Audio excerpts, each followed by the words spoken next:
শুভ সকাল বন্ধুরা, তোমরা কেমন আছো? আশা করছি তোমরা সবাই খুব খুব ভালো আছো ও সুস্থ আছো। আর তোমাদের আশীর্বাদ আর ভালোবাসায় আমিও কিন্তু ভালোই আছি ও সুস্থ আছি। আর আমার পরিবারেরও সবাই ভালো আছে, সুস্থ আছে। আর উত্তর 24 পরগনার ছোট্ট একটা গ্রাম থেকে আমি প্রীতি আবারও কিন্তু চলে আসলাম নতুন একটা সকালে তোমাদের সঙ্গে নিয়ে নতুন একটা ভিডিও।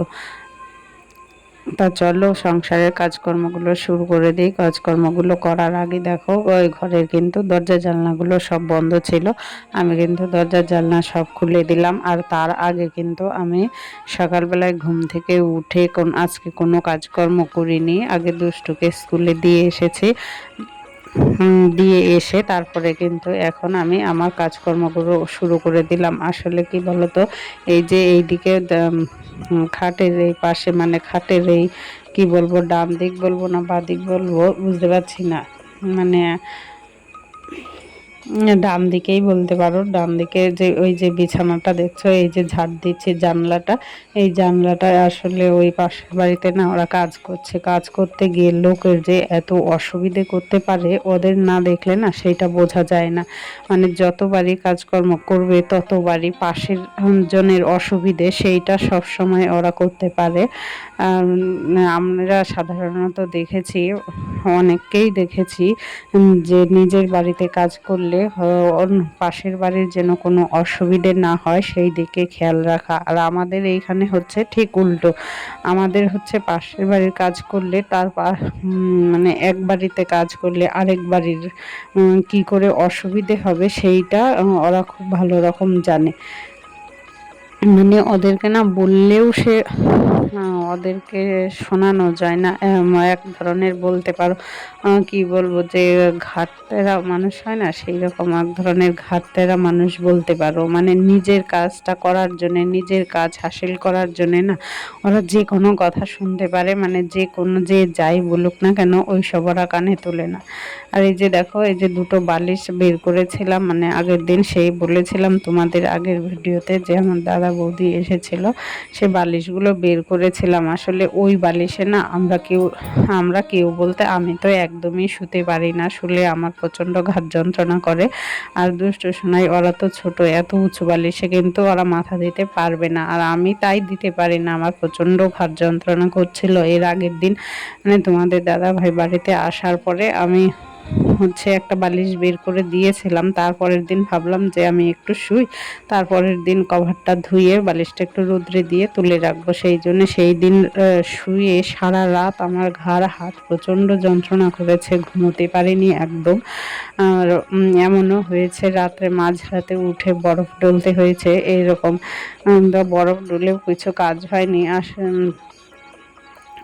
হয়েছে কি, এত উঁচু বালিশে যেহেতু শুয়েছিলাম সেই জন্যে মানে মনে হয় ঘাড়ের যে ওই যে শিরাটা, সেই শিরাটা না মনে হচ্ছে একটার উপরে আরেকটা উঠে গেছে, এত যন্ত্রণা করছে।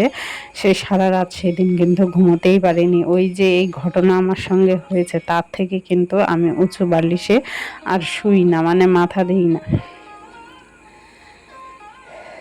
যত আমি একদম নিচু পাতলা বালিশেই মাথা দিই, সেইটা দিলেই আমার ভালো হয়। না হলে ওই যে এক যন্ত্রণা, সেই যন্ত্রণার ভয় আমার অনেক দিন ছিল যে ওইসব বালিশে মাথা দিলে কীরকম যন্ত্রণা হয়েছিল। মানে যেদিন হয়েছিল তারপরের দিনও কিন্তু রাত্রে আমি একদম ভয়তে ভয়তে ঘুমিয়েছিলাম। তারপরে যাই হোক, সেইটা আর কোনো রকম হয়নি। পরে কি হলো, সেইটা বালিশটা রোদ্রে দেওয়ার পরে কিন্তু আমার সেইটা আস্তে আস্তে ঠিক হয়ে গেছিলো। তার আগে তো আমি ভেবেছিলাম হয়তো ওষুধ আনতে হবে, ওষুধ না খেলে হয়তো সেইটা ঠিক হবে না, কিন্তু ওষুধ লাগেনি, সে বালিশটার কারণেই হয়েছে। তার আগে অবশ্য আমি একটু বুঝতে পারছিলাম যে আমার উঁচু বালিশে শুলে একটু অসুবিধে হয়। তা যাই হোক, ওই বালিশগুলো কিন্তু এইবার আর আমি দেরি করিনি, রোদ্রে দিয়ে কিন্তু তুলে রেখে দিলাম। দিয়ে দেখো এখন কিন্তু চলে আসলাম, তার মধ্যে কিন্তু ওই ঘরটা ঝাড় দিয়েও নিয়েছি। নিয়ে দেখো এই ঘরে চলে আসলাম। আসলে ওই যে বলেছিলাম যে আমার দাদা বৌদি এসেছিল, মানে যা রান্না হয়েছিল তারাও কিন্তু অর্ধেক জিনিসপত্রই খায়নি। তাদেরও হচ্ছে আমার যে বৌদি তার অনেক কিছুতেই অ্যালার্জি, সেটা তো আর আমি জানতাম না, সেই জন্যে অনেক কিছুই রান্না করেছিলাম, সেই সমস্ত কিছু খেতে পারেনি, বলছিল অ্যালার্জির কারণে কিছু খায়নি। আর আর দুষ্টু সোনাই তো কিছু খাইই না, ওদের মাংস হলে মাংস ছাড়া আর অন্য কিছু ওরা দেখতেও চায় না, খেতেও চায় না।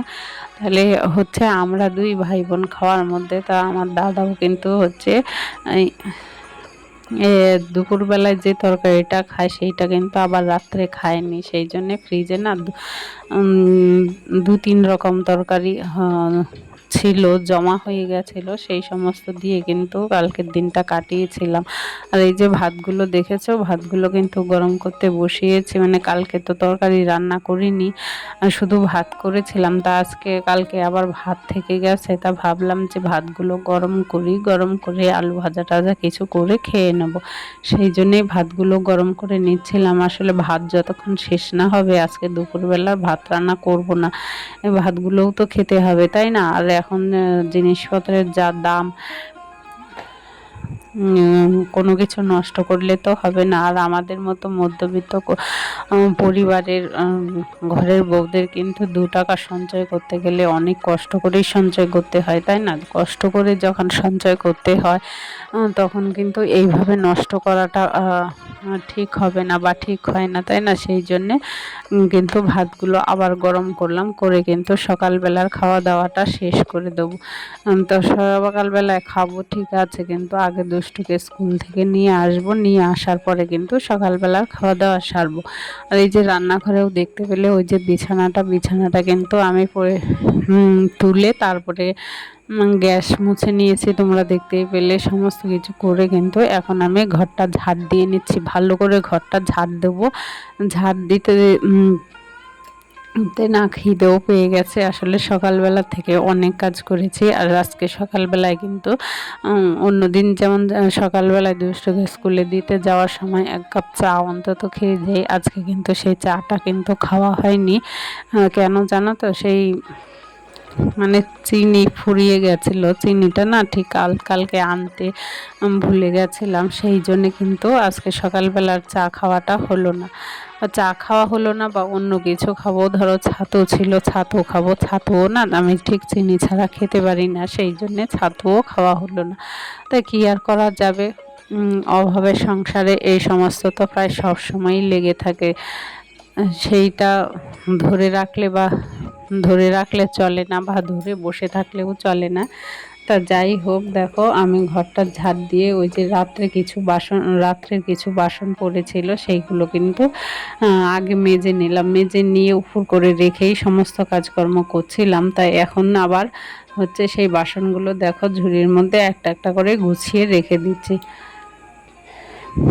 তাই এগুলো কাজ করতে করতে ভাবলাম যে ফ্রিজে তো মিষ্টি ছিল, তো সেই ফ্রিজের থেকে মিষ্টি বের করে সোনাই 2 পিস মিষ্টি রসগোল্লা ছিল, তা সোনাই 1 পিস খেলো, আর 1 পিস আমাকে দিল, বললো তুমি তো খাওনি কিছু, তাই এখন এই মিষ্টিটা খেয়ে নাও। তা সত্যি এই মিষ্টিটা খেয়ে দেখো 1 গ্লাস জল খেলাম, এখন যেন পেটটা ঠিক আছে।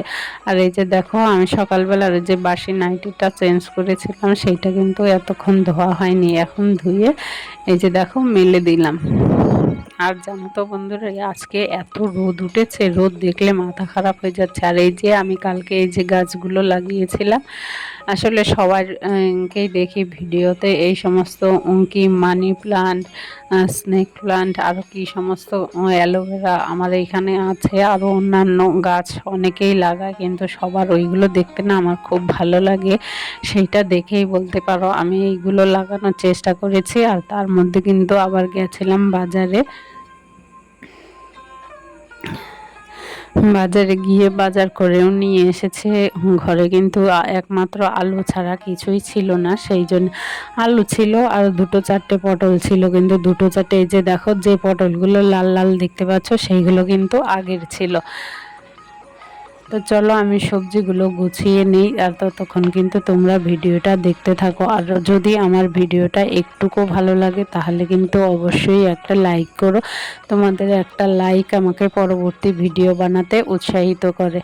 আর হ্যাঁ বন্ধুরা, আর একটা কথা, যদি আমার ভিডিওটা দেখে ভালো লেগেছে, আর এই যে ফলগুলো দেখালাম সেই ফলগুলো কি ফল অবশ্যই কিন্তু তোমরা কমেন্ট করে বলো।